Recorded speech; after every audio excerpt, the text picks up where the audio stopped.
Hello, people of New World. It's me, Lamani, and welcome back to the channel. And today I have another season leveling video for you because I think this is the most efficient and fastest way to level your season pass now. And the best part of it is it's in OPR and you get to ruin the queues, and it really limits your competition, so you don't ever have to go out into the open world. So I'm here to give you the step-by-step guide to prepare you and make sure that you can do this efficiently if you haven't chosen to level up your pass yet, or if you're insane and want to do it a second time, like me. So step one is do the season journey. If you're not sure the best way to do it, you can refer back to either of our two other videos, which are linked down below, and you can see the most optimal way of doing things. What I'm going to tell you is don't bother to do things like 40 town projects or things that are going to take you just an incredible amount of time. I would highly recommend just pumping through the Silver Crow's quest line and then doing whatever other small ones along the way that'll help you unlock the next chapter. With this method of just doing it fastly, you should just be sitting within the chapter 4 and claiming those bonuses. Don't worry about hitting chapter 5. But again, small things like crafting gypsum orbs, crafting flame core casts, playing songs, capping a fort, going into OPRs and winning games will be huge for this one. But then just the general everything in chapter 1, there's a lot of easy ways to get a quick boost of XP, but one of the most efficient things to do is going to be going through the Silver Crow's questline because it does not take that long. So I would prep this by getting as many levels as you possibly can by doing the season journey. This also would include running like Empyrean Forge. Okay, so the main way we're going to be leveling is just OPR queuing. Now, to prepare for this, what I would suggest is get a full inventory of salvageable items, and you're going to need T5 salvaging items, so armor and weapons. I'll also say try to prioritize armor because it's lighter and you can fit more over weapons, but whatever price you can get things at is whatever you can do. The real trick to doing this is you need to go onto the trading post right after you queue for any OPR. So as soon as you queue, go hit the trading post so you can buy.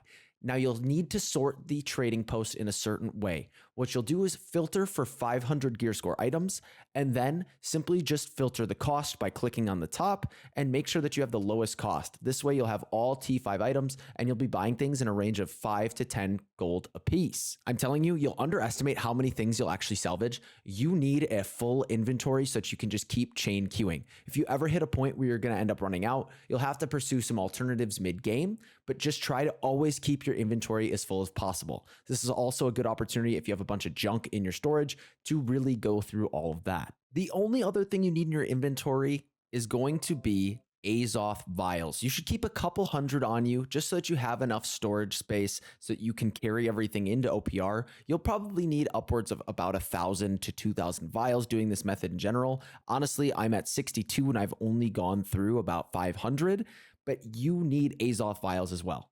Now, once you're in OPR, you will become a PvE demon who isn't really PvEing, but you're going to want to sit in the mines. The mines are going to be the most optimal spot, specifically one location, that being over where the wolves and Azoth trees are. The whole goal is that we are just going to aggressively Azoth reroll for 3 specific stamps.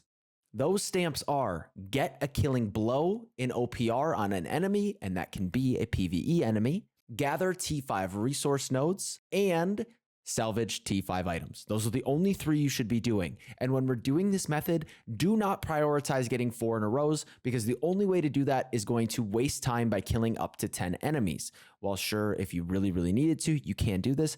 It is best to just hit 3 stamps, complete, and go to the next card and just keep powering through as many as you possibly can. All right, so here's the method in effect. You will stand by the Azoth trees and wolves and you will roll.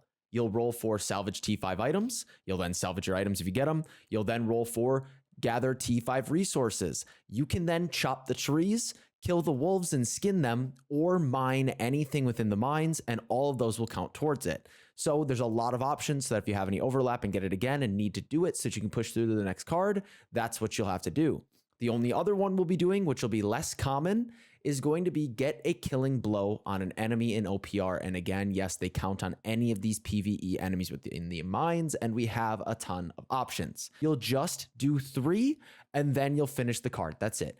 3, finish the card. It'll be rare, but there'll be some times where you can only get 1 potion stamp and 1 axe stamp, and then you have to force rerolls to get that killing blow. We'll have some options to complete some swords, like killing 10 lost and then killing them with a specific type of weapon, but it's just not worth your time, people. When you can sit there and reroll over and over and over and over again and get 1 killing blow instead, and then just push the next card. As such, stand still, sit by the trees, re-roll to your heart's content, and just keep stamping and stamping and stamping with these easy options. Now, here's the one other thing you have to take note of where you have to be speedy. At the very end of the OPR, keep track of what the score is. Once the score is getting very close to finishing, you need to re-roll aggressively until you get a stamp for participate in Outpost Rush. As soon as this completes, that's just a free stamp that you can get, and then go queue for your next one. This has not taken me very much time. It is pretty chill. And the bonus with this is that OPR is efficient, right? You queue in, but the thing is, we're also getting shards, gold, PvP, Shrek XP, which would count towards a different journey item as well. And then we're also getting buffed OPR containers, which we can potentially pull BIS out of. On top of that, you get a very, very, very, very, very tiny amount of season pass XP when you win your OPRs. But overall, that is going to be an efficient way. You're going to power through faster than other methods with limited competition, and there's some additional bonuses added to the end of it. So like I said, do the journey, and then you just simply queue into OPR like this, stand here, and you're good to go. I've done about 5 wins in OPR. I'm around 63 on my season pass for the second time around. So sorry if this starts ruining OPR queues. I hope you bozos enjoyed this, because I sure did, doing it a second time. And as always, thanks for watching, thanks for listening, and thank you to every single one of you beautiful people for being you. Peace.